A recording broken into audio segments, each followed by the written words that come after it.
On this week's episode of Marketing O'Clock, Google is trimming back the pieces of pie, PII, that is, with new confidential matching. And Google is saying eCPC you never to a fan favorite bid strategy. Social media is getting sloppy. Everything's just a copy. All on today's show. Welcome, you are listening to Marketing O'Clock. Just stay tuned. Digital marketing news, but let's get specific. Digital ads, SEO and analytics, social media and more. Pretty much everything that'll make your website perform. With new shows every Friday.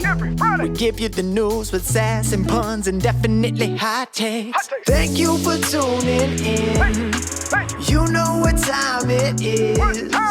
It's officially Marketing O'Clock. Settle in, sit back, keep it locked.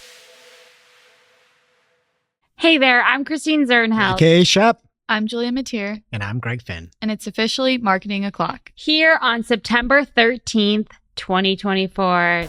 Spooky. Is it spooky? Friday the 13th. Oh, Friday the 13th. Yeah. P's and P's, y'all. Spooky season starts today. Oh, I've got Yeah. some bats on my walls. really? Julia's got some bats in her walls. You have bats in your walls? Always. Do Unfortunately. you actually have a live bat in your No, wall? I don't think so. Okay. I feel like you're not a spooky person. Well, I love murder shows. That's true. I have a hard time. I love like watching spooky movies, but only from like the 1970s. Like Halloween Town? No, that's from the 90s. Okay. Like I like Rosemary's Baby, Okay. The Shining. My coworkers in the Rochester office told me I would love Halloween Town. You all know the story. They don't know you if they thought that. That's true, because I couldn't get over the fact that Darth Vader, what's the guy's name? Oh, Calabar? Calabar. R.I.P. Darth Vader. What's that? Oh, James Earl. Yeah, Too soon. I know. Anyway, the guy is out in this square talking to the town, and there's 8 people in the town. And once I see that, I'm done. You're talking to 8 people. You're talking to 8 people. They've got that Disney money. I could go out on the street and talk to more people than that. And you're up there in your little cloak talking to 8 people. It's like a running thing. There's a lot of problems with that movie. I can't believe that is what you picked out. So for Halloween, we were going to dress up as Halloween Town, but we had a problem. We had too many people. Too many people. Too many people. Go to Halloween Town High. I don't know what that is. It's the sequel. Oh, no, thanks. We want to thank Optimizer for sponsoring today's show. You have amazing taste in sponsorship. I do. It's true. And Optimizer is the modern PPC management software built for PPC people like you and me. So with Q4 coming up, you need to know about Optimizer's smart campaigns. These are nothing like Google Smart Campaigns. Yes, absolutely not. If you miss Google Smart Shopping campaigns, you need Optimizer because it allows you to create shopping campaigns with the automation benefits of Smart Shopping and PMax, but with a higher level of control that we love in standard shopping campaigns. The strategic mix of smart bidding, keyword management, and real-time insights lets you optimize your strategy for lower funnel transactional intent. Bid strategically for each product and segment. Leverage value-based bidding to allocate your budget to products that offer the highest value to your bottom line. So start prepping for the holiday season. You need to be doing it now. You need to be doing it yesterday. And Optimizer is going to help you get your campaigns ready for Black Friday, Cyber Monday. But don't take our word for it. Go to optimizer.com to claim your free trial. That is OPTMYZR.com to claim your free trial of Optimizer today. Thank you, Optimizer. And into the main news this week. We record Wednesday, but this news is coming out Thursday. So I'm not exactly sure how it's going to be displayed, but there'll be some news about Google building towards the future of privacy-centric advertising. I think that this is a very unique approach that Google is doing here. They're talking about the fact that they're going to be leveraging privacy-enhancing technologies, acronym PETs. I like that. PETs. Yeah. It's good. The goal of this is that there will be less data given back to the platform, essentially. These PETs, or privacy enhancing technologies, the real kind of crux of everything in this is that there is essentially, you've heard this probably a lot, like a clean room, where you can get the data into a clean room. That data is not actually given to a platform like Google. It's going into an encrypted source where only it can only get in there and then be matched. And if something is matched, then it can be taken out of there. And so these are called, T is the acronym of it, Trusted Execution Environment. So instead of uploading directly to Google, you'll be uploading this confidential list into this clean room or T, Trusted Execution Environment. And Google will then match anything that you've given, and Google will only see the matched data if they have that customer in their database. Cool. So the big thing here is that if, let's say that we've got all 4 of us tables, Julia, you and me, and Google only has my information in there. Advertisers can feel safe by saying, I'm going to upload these 4 into this kind of universal protected clean room. And then what will come out is only me. And Google will only be able to see me and won't get any of that other personally identifiable information if they don't have it in the system. So I think this is a big privacy-centric win for advertisers. And I know that's like always a really big sticking point with people is, are we okay uploading this customer match list? Julie Bacchini is the one has led the charge on saying, should we just give all this information to Google? Yeah. In this case, you're giving information into a clean room. Google is then going and saying, well, you made a purchase for a product, shop@gmail.com, and your phone number is your cell phone. And then at work, and Google knows that. But let's just say that's your Google account, right? Shop@gmail.com. That's not really it. So don't email that. But then on your work email, see Zernheld at cypressnorth.com, that went into the clean room, but you also use your cell phone. So Google will be able to match that together, and then in this case would see it. But if you didn't have that cell phone, it wouldn't be able to match it, and you wouldn't see that data. So is it going to lead to better Google match rates potentially too? No, it seems like the matching is going to be Okay. the same roughly. There could be down the road, and this is kind of hypothetical, the ability to, let's say that you had different sources that could add in information as well and try to bolster that. That could be something down the road of being like, hey, MasterCard or something. That's more so about like this lockbox clean room T idea. But at this point, the big moral of this story is that it's going to match, but Google isn't going to see all the data. Google is going to see data about people that are in its system. And if not, that will still be protected. And then another interesting thing here is that you get what's called attestation. And I don't like this word at all because I don't know how to say it. Start with an A or an E? Attestation. Attestation. So, Spelling bee. yeah. It's like a receipt, basically, that Google will give and say, the data was uploaded, the privacy was fulfilled correctly. So it's like a transparency piece, which is big with GDPR, consent mode, everything like that. So I know it's something that's always top of mind. Are we complying with these things? I think this is a nice move on their part to help people feel more comfortable, more secure, more confident with uploading that information. And then another thing that is really, I think, helpful for the way that they're doing this, they're going to take this code and just upload it to GitHub. So if Microsoft or Meta or anybody else wants to use this sort of technology, there's going to be, you're not going to have to start walking. You're going to be able to start with this code base. And they've also worked together with IAB. So they're like trying to make this more standardized. And at the end of the day, they're not going to have as much data because they're not going to be able to see what goes into the clean room and isn't matched.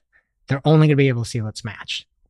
So I don't know who could be upset about this, but this is something that's great. And you need to be using that first party data. You need to be collecting that data. And I think this is great. More news from Google here. Thomas Assell shared on his LinkedIn last week that Google Ads is getting rid of eCPC bidding for search and display campaigns. I first read it and I was like, no big deal. It's like search campaigns with the display opt-in. No, it's like really going away. Yeah. I can't believe more people aren't like kind of fired up about this. It's like you said, nobody has takes anymore. I know. I have plenty of takes though, which is good.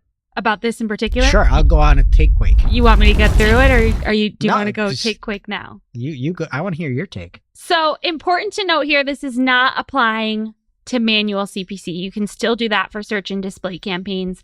And this is going to start soon in October 2024. No new search and shopping campaigns will have eCPC bidding. Well, shopping didn't have it before. I'm sorry, search and display. Right. So shopping went away Yes. October allegedly of 2023. It still seemed to be working till about March of this year. And that was like a slower rollout. So I don't know if this is going to go the same way. And we'll just have that notification in our accounts lying to us for months again. Yeah, it would be like February 2024. And it's like, this bidding option is going away in October 2023. Sorry, I don't know if you know how dates work. Yeah. But I liked eCPC, especially for smaller accounts with fewer conversions, less spend, to try to like get things going off the ground. You still had some automation at play, but you could have more control over the manual bid. I would often use it to launch a campaign and then switch to a smart bid strategy later.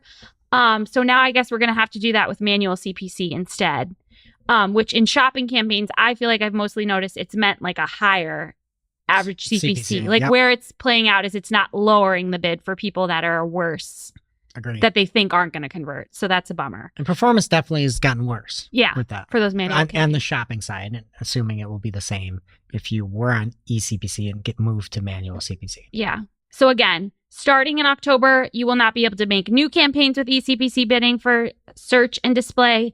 Existing campaigns using eCPC will continue to operate until March, at which time they will be switched over to manual, or we'll just have that notification again. Yeah, I think this is something else that's going to hurt the little guys the most. And That was my take. yeah, But I actually have a few takes. I think if you look at it from the Google lens of things, no pun intended, that this is sort of inevitable, right? With all their quote unquote smart bidding. I know the eCPC isn't smart bidding, but let's call it assisted bidding. They're pushing so heavy towards TCPA and maximize conversions and TROAS and maximize conversion value that that's the path forward on it. I don't think that they really consider the SMBs ever. mm-hmm. And the SMBs are where you can really do much better with eCPC, especially if you're like doing some sort of SaaS stuff or you're not e-commerce, right? Like eCPC can give you would have the ability to go basically to zero or infinite and average for the month roughly what you say for the CPC. It is huge when you have no budget. When you have no budget, smart bidding stinks. Mm-hmm. You don't have enough data. It just doesn't work well. Initially, when they started smart bidding, there were all these guidelines. You got to have 30 conversions in 30 days, whatever. They said, get rid of it. You can just run it any time now. You need data to make things work. Yeah. And sometimes when you're small and you set something even to maximize conversions, it just doesn't spend well. Mm-hmm. It just sometimes does not spend. So I appreciate the fact that we still are going to have manual CPC. So I guess we can take that, take that grain of salt that we have there. And then I'll also say some people were saying this is the end of manual CPC. Like now eCPC is gone, manual CPC is next. I do not believe that for a second. That they always will need manual. That they will ever get rid of manual in the near future. Let's say in the near future. Because when you look at all that DOJ stuff, the crux of their entire argument is that advertisers will not pay more than their bid. And being able to have that is if I'm going up against the DOJ for being a monopoly, and I'm saying you can't put your bid in, that makes me look like I'm a monopoly. Yeah. And by having at least manual CPC and say they will not pay more than this, that is something that is non-monopolistic behavior. And they brought it up so many times in this argument with the DOJ that I just think it's going to stick around for a while. Mm-hmm. It's a bummer. It's definitely sad for people with tighter budgets. And now for this week's Cool Tool. As a reminder, our Cool Tool segment is not an official endorsement or paid mention. We're simply sharing something we found in our travels that may be of use to our listeners. And is really, really cool. This week's cool tool is brought to us by Brom Vanderhalen, and it's a way to enhance your Facebook ads reporting to show all attributed traffic coming from paid search, organic search, paid social, and organic social. So this custom conversion channel mapping will provide you with valuable insights that would otherwise not be visible. I feel like any help with Facebook reporting is a nice thing to have. So Anything better than what's in the file. yeah, literally. We'll have the link in our newsletter and in Discord, so check it out. Now it's time for this week's Take of the Week. This is a #fire digital marketing take with extra spice served up for you. We simply deliver the take for your consumption. We give no opinions. We don't influence. You make the call. This week's Take of the Week comes from Colin Slattery. We were just talking about people not having takes. Colin is like he has unlimited takes. Okay, good. And he had a banger over on LinkedIn. He had a post that was the Simpsons opening where Bart is writing on the blackboard. Also, a lot of Simpsons memes going around last night. Why do you think? On Tuesday. Oh, Did you see there's some good ones? I'll have to go back and check. You have to go back and check. But anyway, Colin had a great post where it's Bart Simpson writing over and over again on the chalkboard, "Click fraud software is a scam." Wow. And there was some great commentary. Again, check out our Discord or our newsletter. Our newsletter is great. Go get that now, and you'll be able to see everything here. Or just go follow Colin on LinkedIn. You should be following him anyway. Is click fraud software the fraud?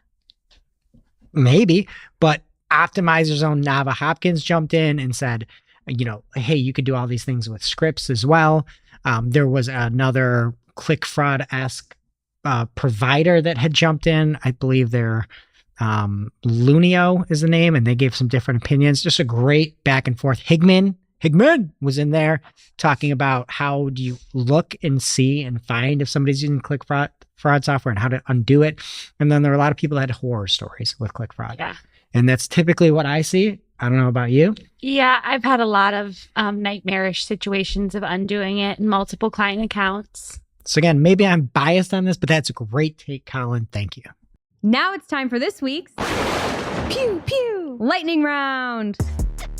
At this point in the show, we split up our content into 3 parts: paid, organic, and social. First up in the paid universe this week, Anthony Higman is back at it. Ever heard of him? He told us this week that Google ad support just told him that his phrase match keyword, malpractice lawyer, accident lawyer, and amputation lawyer are triggering ads for searches for orthodontist near me. Good. How? Greg has lost his glasses. How? I don't want to see this. He's anymore. I blind don't with rage. I'm blind with rage, and I can't even look at this. Yeah. And he has those all, they are phrase match, he said, because they are all in quotes. He continued, I don't think this is the case, which why contacting Google ad support was legit the last thing I did. I believe something else shadier is going on with AI. And then he also said that he quickly informed them that this is actually the case. Then I will tell my client to cancel Google Ads myself, because then clearly Google Ads is broken at this point. That says a lot. Like Anthony Higman's life is in Google Ads. And if he would really say that, he's putting his money where his mouth is. To be fair, I think he would actually say this to his client. I do too. He's a good marketer.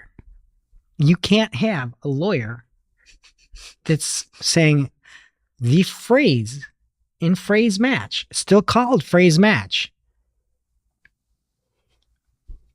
malpractice lawyer and match to orthodontist near me. So bad. It's incredible. He also had the transcript of his chat with the Google support person. He went a little hard at these poor reps. I think he could have softened it a bit. Yeah. Catch more. What do? You catch more? Catch more flies with honey than you do with vinegar. Is that what it is? I don't know. I've never heard. I don't want any flies. Yeah, I'm good. Yeah, he came in hot. He was mad. He was hot. Yeah. Next up, another update from Brom Vanderhalen. He noticed a new layout for showing site links in your Facebook ads. So he says Meta introduced site links for Facebook ads a few months ago. It originally came with 2 possible layouts, label only and label with image.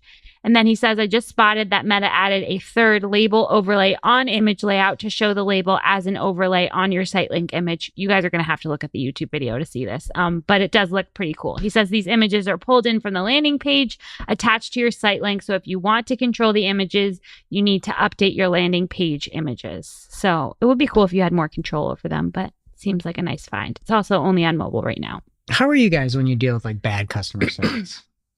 Oh my God, I'm in a nightmare right now with Adidas. I'm just trying to get my baby shoes. What happened? What? They like lost the package and it's like a terrible shipping company. And it was in Buffalo and then it was in Syracuse and then it was in Buffalo and it was in Syracuse again. So how do you go Higman style aggression? Well, sometimes am like doubtful over whether I'm talking to a chatbot or not. Okay. Oh, you don't call people? No, there's no phone numbers anywhere. Okay. I usually try to go honey. Yes. Deep inside, I just want to let the vinegar out. Yeah. And we had this issue. And I'm just like, and my new thing is I'm still honey all the way. Honey all the way. Honey. But I just go, let me talk to your supervisor. And I get to the supervisor. Whoa. Let me talk. I am just. You're one of those. I am now. Thank you very much. I need to talk to your supervisor. I need to get this resolved. And then we had this issue with power at our Rochester location where I signed up for power on a day. I chose the time to hook the power up. And like, oh, you choose the time and it's 5 days within that range. I go, why don't you tell me that? And anyway, I got the top of the food chain.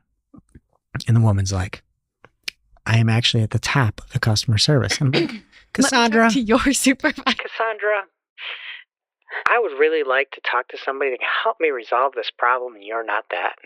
I would like to speak to somebody else exactly at your level. And guess what? I got it moved up. Wow. Yeah. So that's my recommendation to you. Just say, nothing but kindness. Let me talk to your supervisor. Until you get to the top. If they can't do it, find somebody else at the top. Okay. Brutal. I'm going to give you my tracking number for these size 6 baby sneakers. Yeah, I'm on it. Anthony Higman also found an announcement from Google that there is a new website, Visible, available in YouTube Studio. So that'll be good to test for YouTube people as well. And Google is testing a new label for ads. And it says sponsored. Okay, so if you're scrolling down the page, first of all the ads have like a gray background. In the screenshots, there's everything that's promoted is very, very grayed out. And then there's also the gray for all results. But in the video, there's only gray. Like he was searching for like blue dresses or something. Yeah. Like he's like, some Monica Lewinsky stuff. And he's out there searching. I'm wearing a blue dress. He's searching and there's the gray promoted posts. And then underneath it is non-ads without the gray section on there. Yeah. And this takes up a ton of space. It does. A ton of space. So they have promoted first, and then those are all shopping ads, promoted products in gray, and then underneath promoted results. And those are like more search ads. And it says sponsored above both of them. Yeah. It's definitely the biggest disclaimer we've seen in a while, I would say. So they're probably not going to keep it.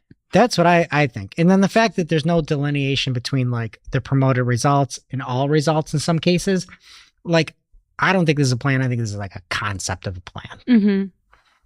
Yeah. I can't see this rolling out. I also it doesn't look good to me. Finally, from PPC Greg, he saw something wild in the recommendations tab. It has a recommendation that says remove conflicting negative keywords, apply all to recommendations, and you can either pick apply all or cancel. No mention of what the conflicts are. I know. Help me out. Maybe I want one. Like, link me to the source. Let me see what's going on. That's wild. He was like, I find it troubling that anyone would click this. Just in general, we should build a script, like a Chrome plugin, that if there's a button that says apply all and you're on ads.google.com, it will just be disabled. Yeah. That would be like, you could charge for that plugin and people would pay trillions of dollars. There really is something to psychologically, like, I just want to get the notifications to go away. Like, I'm tempted to be like, blue button. Like, it's twisted what they're doing to people. What's happening in organic? Okay, well, if you are feeling twisted in your Google Ads account, do not worry because Optimizer is here. I love the resources that Optimizer put out just today. the 11th. They said, does ad strength really matter?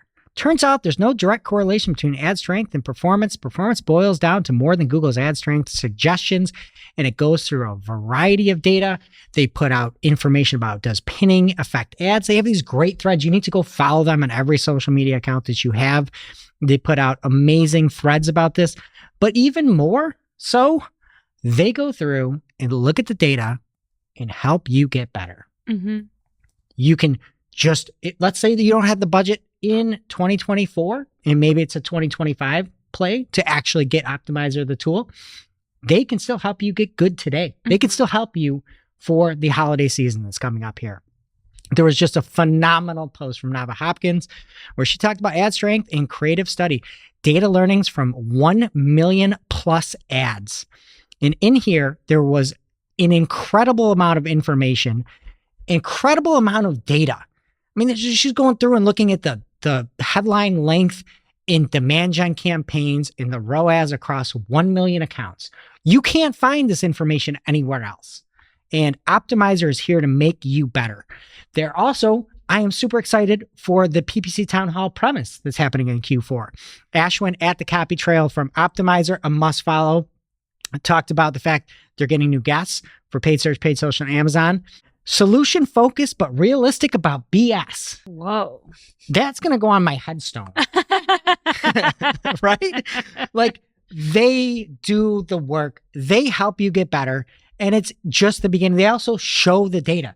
When you follow them on social, you can see case studies, real life case studies about how eliminate wasted spend actually got substantially better. We're able to save $6,000 a month on irrelevant ads, how efficiency soared after they used Optimizer. It's just, they have so much information. And again, if you give your money to people, you want to give it to people that are invested in you being good. There is no company, maybe alongside of another sponsor, Wix, that puts out as much information as them. You need to go follow everybody that works at Optimizer and the main Optimizer accounts. Yeah. If you don't have the budget, that's fine. You will still get better through osmosis. Yeah. From Optimizer. I like what you said about that. Like, they're putting all these resources out there. You can use them now, even if you can't afford the tool right now. And then when you can, you know they're thinking strategically and they have all these insights, and it's like used to power the tool. Right. Put it in the 2025 budget now.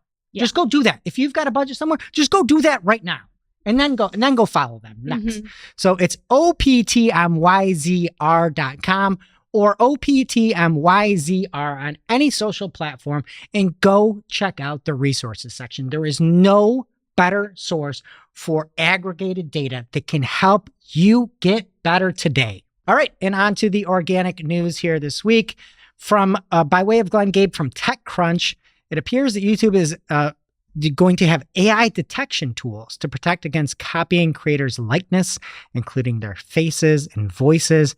And also will have scraping controls as well. So that maybe, I don't know how that would work, but maybe you can have video that can't be scraped by AI. We should make fake Julia videos. What? Yeah, please do. What would you make her say? I love SEO. Anyway, it's going to have synthetic singing identification if you are using somebody else's voice to sing, so nobody can copy Taylor. She can have her voice to her own. They made this for her. I know, obviously. Although that AI song they released for her last year was really good. About Travis? Yeah. It was so good. Oh, really? Sing a little.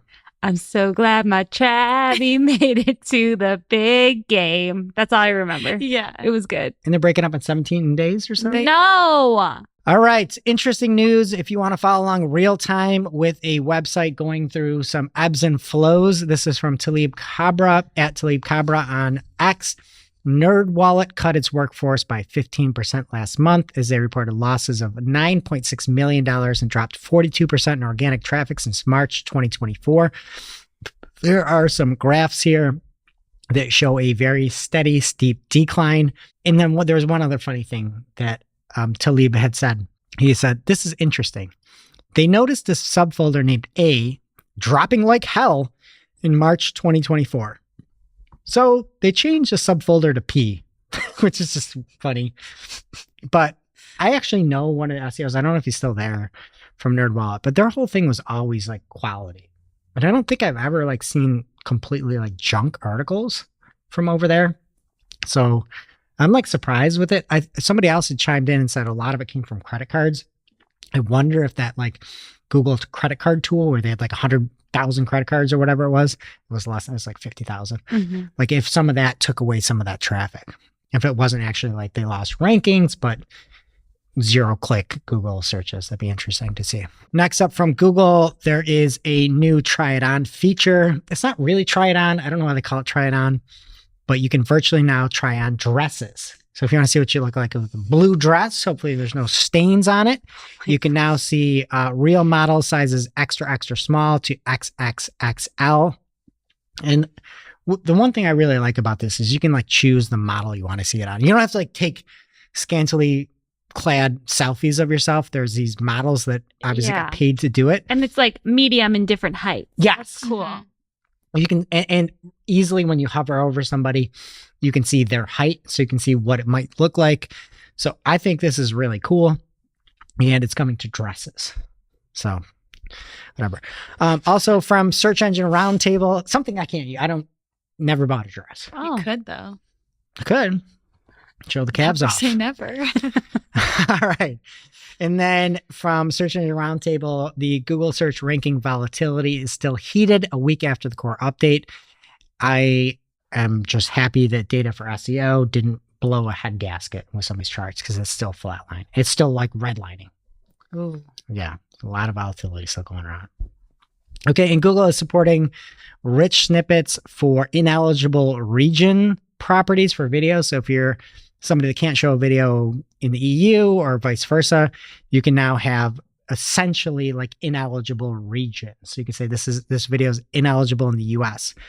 In the schema that they showed, the name of the video is "Watch This Cat Jump Over a Fence!" ! But then they pulled a clip from the video, and the clip says, "Cat misses the fence." Oh. This poor cat. I not only want to watch this video, but I don't know if it's real or not. Wait, misses the fence? It missed the fence. So would that mean the cat hit the fence or didn't? I'm just so curious. I need to know like if it's good or bad. I'm concerned. And I feel like it's bad. Yeah. Okay, that's it in organic. What's happening in social, Julia? First for social from Adrian Decker on LinkedIn, you can now customize how ads appear in your LinkedIn inbox. So you now have the option to either receive banner ads or have them show up in your inbox, which is what they recommend. So I know it's kind of nice. Just more messages on LinkedIn I won't read. So it's for your own inbox you can decide? Or maybe not. as the advertiser? Sorry. Well, it says in your LinkedIn inbox. Oh, that's right. nice. So Yeah. It'd be nice if I could turn them off. Yes. no. But this is better than nothing. Yeah. Thank you. Up next, over 40 state attorney generals have called on Congress to implement safety labels on social media platforms that would include warnings on potential risks to children. So the idea here is that the social platforms should now have clear warning tags similar to labels that are added to cigarette packaging. And this would be an official Surgeon General warning label that would be displayed on any download access points as well as on the homepage of the apps themselves. And it's now going to Congress for further action. Wow. How do you feel about this? I'd like to see what it looks like in action. Yeah. I want this, but I want like those. Have you ever seen like the crazy labels in like Australia or somewhere like that? There's some country where they like, it's not just saying like warning. It's like, here's a picture of like, Oh, yeah. I want to see that where you're like, what does this do to you? You know what I mean? What does See, it but, do? like, Rock They're just your like brain. crying. It's just like somebody crying No, in a like corner. literally. I don't Yeah. know. Like I want that. What are your thoughts? I don't know. Surgeon General warning on Instagram feels so aggressive. But I also just like don't really think it'll do anything. Like Yeah. people, it's too, common. I've seen some of your social posts from when you were 16. What? Would you, That would that have What a weird- dissuaded? I have not. I know. I just saw it on Twitter. I didn't even read it. But would that have dissuaded you? No, No. probably not. Maybe when I was like 12, though. I feel like some of that stuff like encourages you. You know, when Oh, you see it- yeah. when Yeah. there used to be like CDs or albums like explicit content. Yeah. Like, give me that. I one. Yeah. would think that they do this to try to get parents to pay attention. Yeah, but like, You can't expect the kids to like police themselves. Their frontal lobes aren't fully formed. next from social media today, TikTok adds Instagram notes-like features to inboxes. God. I know. No one will let it go. So they can't call it notes because Instagram does that. So they're calling it the option to share a short text-based thought. And it's displayed in a speech bubble display on your stories bubble at the top of your inbox and then on your profile image. So yeah, it's literally the same thing as notes on Instagram. No one likes them. Yeah, nobody likes them. Yeah, exactly. I don't know why they're doing this. They're just like trying to be Instagram. I really Try like not the to miss out. example in the screenshot. Oh yeah, the screenshot said TikTok copying Instagram notes. LOL.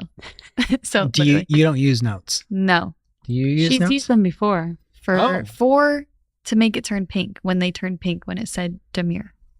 Just for reporting. Yeah. Okay. Oh yeah, and yours. Yeah. And it made Shep famous. So I got all these followers from Corning, New York. Oh, because you Yeah. put a note on her content. But yeah, I don't know. I think it's dumb. It's on. I've seen brands use it to like get more engagement. Like Oh yeah. they're doing giveaways only for people who leave notes on posts. So Mhm. it is kind of a smart way to do it. We should probably do that. Yeah. One more thing to the list. More platforms copying each other. YouTube rolls out the Add Yours sticker for shorts to all users. So this is what they have on Instagram, which Instagram copied from TikTok Duets. But it's like you literally just post like Add Yours and then people can like reply to it with like their same thing. And then you can just see everyone's like, so like for this, it'll be see everyone's shorts or like make your own short with the same prompt as everyone else. Hasn't this? They should have done this like 3 years ago. No, literally, it's been a thing for like ever, I feel like. But Yeah. We should put like YouTube in the organic spot, but I'm like, you're just trying to be a social network. Julia, Yeah. you take this one. Like this is like a social move, but they can never figure out actually like social networks, but this is like the closest they can get. Mm-hmm. they're trying their best. Last for social, Instagram adds new DM engagement options. So it's basically like you can do anything that you could do on a story. You can draw on your DM or add stickers to it for like the images shared in your DMs. And then they're also expanding their cutout options to DM so you can use specific elements from photos as your stickers. And then lastly, they're adding birthday indicators to the notes bubbles and new chat themes for fall. So That's what people really should do, because the only thing that keeps people on Facebook is like knowing people's birthdays. No, literally, like, yeah. If the other platforms would Yeah. add birthday notifications, it would be a Facebook game would be changer. done. Yeah. So wait, is it auto birthday indicators? I guess Like, am I so. going to auto note on my birthday? No, you don't get a note. You just get this little, if you like click right there, you just get like a little cake next to your name. Oh. Yeah. And then other people will fantastic. see that it's your birthday. I'm a little upset they missed my birthday with this, but that's okay. Oh yeah, just barely. Oh, yeah. know. HBD. Thanks. And that brings us to our real life segment, straight out of our accounts and into your ear holes. It's time for Working Hard or Hardly Working, where we talk about what's going on in our IRL work, good, bad, or otherwise. Hardly working for me. I've complained a couple times over the past few weeks about a client that had a hard time switching off of credit card invoicing in Google Ads. And in the end, it turned out that Google gave them like the wrong instructions, thinking they had an MCC account. So it's like we could have changed their billing options, but they couldn't. So then they ended up just making an MCC account to manage their one account, and it worked. Wow. But not great customer service. Julia? Vinegar or honey? Well, actually, I was DMing Ginny, and she had just gotten back to me Okay. on Twitter when they figured it out, but she was trying to help me. So I was using honey with her for sure. What about you, Julia? Okay, for me, this is pretty basic, but labels in Google, I feel like it's like something people don't always think about, but like for big accounts, it's easy to just like sort things and add the labels. So Mhm. All right. For me, something hardly working, and Ginny's probably going to DM about this because there's a bug. If you are an e-com or you have Merchant Center and run ads, you should know this. There is a field that you can pass in for products that's called destination excluded. And you can say, I've got this product. I do not want it showing on display ads, or I do not want it showing on shopping ads. I'm sure there's more, but we have some clients where it's a new release and we have to wait 30 days before we can do any type of advertisement behind it. It can show up free in free listings, but we cannot advertise.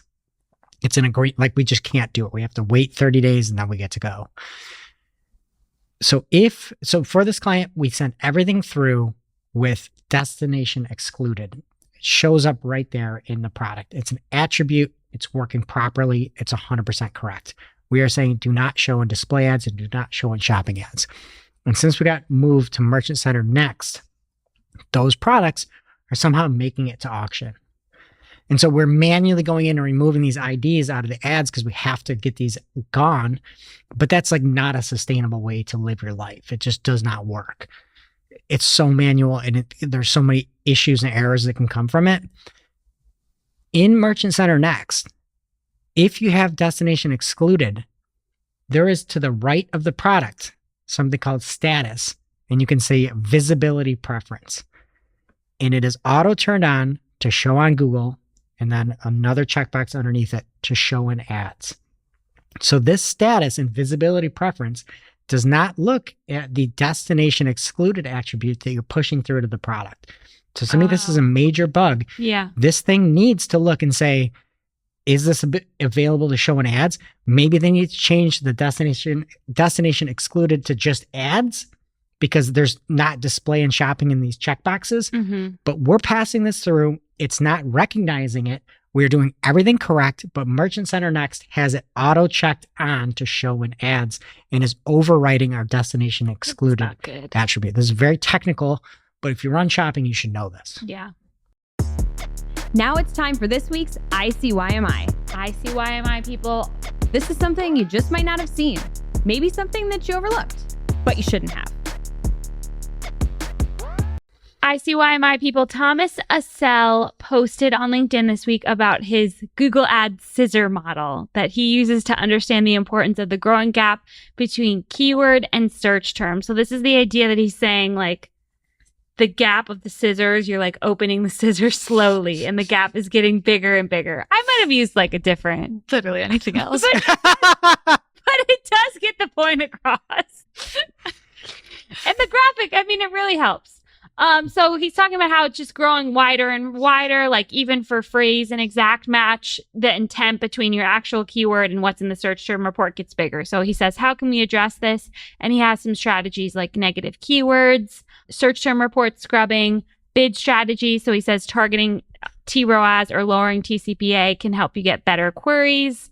Then he talks about ad copy relevance and conversion tracking. He talks about the importance of robust conversion tracking to know which search terms are really driving conversion. So I thought this was a really nice post, and I'm sure he'll have more info about it in his newsletter too. So check it out. Thank you, Thomas. My favorite part of this, just to jump in, is when he had said keyword does not equal search term. Yeah.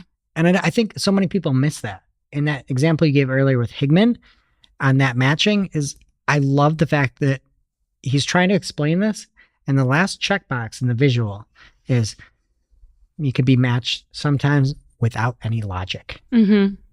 It's the case. It's true. Yeah. So he's saying sometimes it's because of the user's recent search activities it'll get matched, or other keywords in the ad group to better understand the keyword intent, the content of the landing page, or sometimes just for no reason. Yeah, I like that you put that in. I was like, sometimes Google just Googles. Which is true. It's actually a lot of the time. Now it's time for our must-read marketing article of the week. An article so advanced, so in-depth, so detailed that we simply cannot cover it in its entirety on today's show. This week's must-read marketing article of the week comes from the one, the only G Squared Interactive, gsqi.com, and Glenn Gabe, a must-follow in the SEO space. Glenn does deep dives. And I love the fact that he just writes whatever he wants in that title. Yeah. And it works, and you don't need to follow stupid rules for whatever. He just makes it as detailed as possible, and look at him. Yeah. Look at him go. A leader in SEO. The leader in SEO. Mm-hmm. And he has a post called Hijacking the Back Button SEO, Gaming Nav Boost, Exploring Google Spam Policies, and What It Might Signal About Your Aggressive Advertising Situation. That's the title, or that's the article? That's the title. I love And that's what I love about it. Everybody's like, oh, you got to do this. No, make good things. Make great things. Yeah. Make things great again. They should find... I wonder if you could download his articles to like your Kindle. That'd Be great. nicer experience, you know? Well, look, I will just say there's nothing but gold in this. It is very specific. It's about how could hijacking that back button. Everybody's seen it. You've been to a website, you try to hit back, and it's like, are you sure you want to go? Check this out. Or if you head up towards that section, And he talks about the fact of some ways that Google could circumvent this, potentially by having manual actions where you could say, if you're doing this back button hijacking, that's not a good experience for people that I'm recommending as Google as a top search result.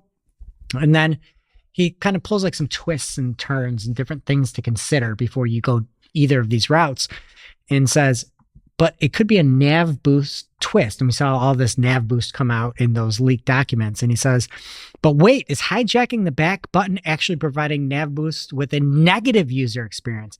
And is it the tip of the iceberg with aggressive ads? And he goes into showing why some of that frustration level, it might show interaction that Google could technically see with Chrome, but why it might be actually a bad experience and how it could hurt you. So if you're interested at all in what you might ever do to that back button, hijacking it, you need to read this article. Go head over to gsqi.com or go follow Glenn Gabe at Glenn Gabe anywhere on social. Thank you, Glenn. And now onto our playlist of curated songs to work to. You can head over to playlist.marketingoclock.com to listen to Marketing a Playlist. Greg, what will you be adding this week? I'm going to go with the new song released 9/9 by Mike Posner called Beautiful Day. Oh, you too? Are they the ones who sing the other Beautiful Day? Oh, yeah. It's not a new song. No, but it's probably called something different. Probably. Like Shamrocks or something. Yeah.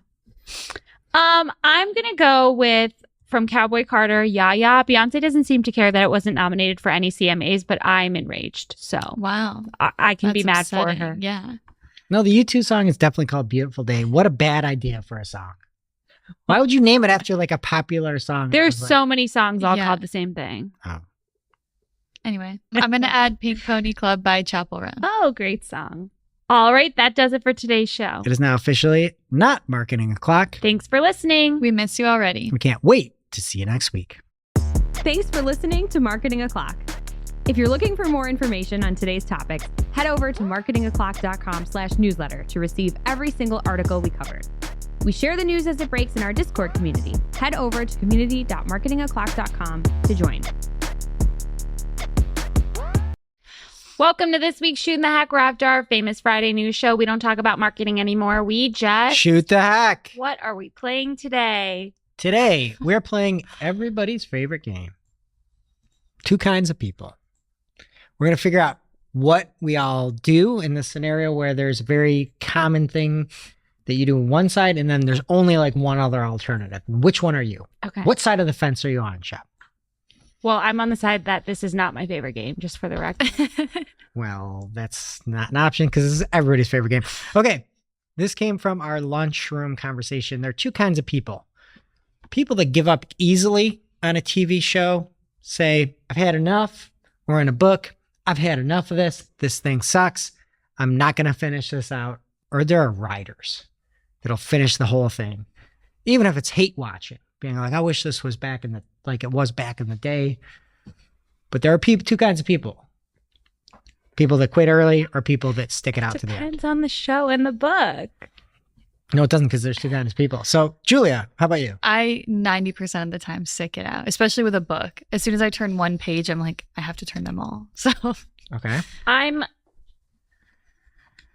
more committal with books because you have to buy all the individual books. And I'm like, I spent $10 on this. I need to read it. Or a Netflix show, you know, there's always more Netflix shows.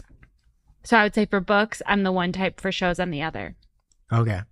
I can give up on anything anytime. If I'm just sick of it, I'll buy a book. I'll read 70% of it. I'll have no idea never. how it ends. I've read a book. I probably read 300 pages. I'm up to this next point where something's going to happen. I was like, I don't even care anymore. I just don't even care. I just don't even want to do this anymore. That's crazy. such a waste of time. I'm like, No, if but I've it's already more of a put waste of that time much to finish it up. I'd just rather be like, hey, I'm making my own ending in my head. Shopping carts. People that return the shopping carts or people that leave it in the parking lot? Shut. No, I do it 99% of the time. But there was this thing about how you're always a terrible person if you don't return your shopping cart. And I don't agree with that. Because sometimes it's really stressful if you have kids in the cart. There's been one or two times where I've had a struggle. It sounds like she doesn't return them. No, first of all, I'm an Instacart. I never use a shopping cart. La-di-da. Well, how about you? Well, I don't have kids, so I always return mine. Okay. I always return them. I don't get that. People just be like, oh, I always leave it just in the park parking close spot. to the thing. Yeah, that's why everybody parks try so to. close to the door. It's like, no, you Yeah, I just park close to the cart take thing. 6 extra steps, but just put it right there. It's also fun when you're returning it to like jump on the back. Yeah. Oh, Go yeah. for a little coast. I also like push it pretty aggressively in there because I don't want it to Yeah. come back. You need to get it over that like bump thing. And one time it's like, whoa. I'm like, I pushed it in so it went up inside the other cart. Like, sorry. I don't know what you want me to do. I'm trying to save space. 2 types of people. Somebody that says, I'm sorry. Or somebody that says, I'm sorry that made you feel that way. Oh, wow. If you say that the second way, you're not really sorry. Yeah. This is such a Real Housewives thing. Yeah. Okay. Which one are you? Are you somebody? If I'm really sorry, I'm going to say I'm sorry. Same. Yeah. Same. I'm like, yeah, count. Hand up. Yeah. Hand up. I'm sorry. I'm sorry that you took it that way. But Sorry that made you feel that way. Sorry Yeah. you feel that way. Yeah. I'm just like, when my kids are, I'm like, that's not, no. No. Say you're sorry for what you did. Yeah. Yeah, crazy. 2 types of people. Somebody that can wear mismatched socks or somebody that can't. You know me. I wear mismatched socks every day. I can't keep them straight. I have so many socks. I'm always wearing mismatched socks. Are they mismatched today? Probably, but these shoes are really hard to get off. My kids are in mismatched socks. It's a lot. I get, when my kids wear mismatched socks, I'm like, what are you guys doing? Don't do it. I'm at the point now where I use my sock uniformity scale where every one of my socks is the same one. I started doing it to the kids just so it's so easy. I don't want to pick your light blue socks, put them together, your dark blue socks. But you're really throwing socks away. I'm going to give them to somebody that doesn't care about mismatching. They can still put the socks on them. That's not in my household anymore. So they're going to go to, or I would donate them. I'm not going to throw them away. Yeah. I mean, they're like Nike socks. That's the hard part. I always get socks for Christmas and stuff, and I don't want to. Yeah, I just give those away. Donate them. Yeah. Unless they're nice. But, you know. But we were like, Tables and I were doing some video stuff for the show, just getting stuff ready. And I realized, like, I didn't think I'm like that anal about things like that. But I was looking at trying to like fix some of the stuff. We're trying to make sure, trying to get the video better. I had like the most extreme anxiety. About table socks? No, about his setup. Oh. The Tables, you can turn your mic on if you can. But the way that it's set up there, he just has muscle memory. He doesn't even look at what he's touching. So he's doing it great. He's doing it all the right way. But I'm like, let's look at Shep's camera. He's like, you have to hit the Greg button to see Shep. And I'm like, what's the Greg button? Or like, what's the Shep button? He's like, the Shep button is Greg. And I'm like, no. Yeah. No.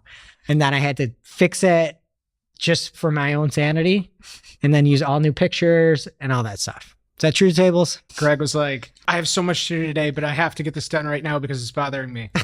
And for anyone who remembers, Greg used to sit in Shep's seat. Jess used to be here before she had a baby. Everything was labeled differently. Yeah, so you can check it out over there. There's a picture of Julia's face there, right on that little God. control panel. Wow. What does that have to do with mismatched socks? I thought that I'm like, maybe I am like crazier than I think. For me, I thought I was like pretty relaxed until Eliza started like mixing Play-Doh together, my daughter, the Oh, colors. I that's- can't. No. she Keep just it ruined- separate. no. Yeah, I agree. Yeah, it's pretty embarrassing at the airport with my socks. That were bare feet. Did we do them all? We did them all. Okay, and we'll see you next week. It's officially marketing o'clock. Settle in, sit back, keep it live.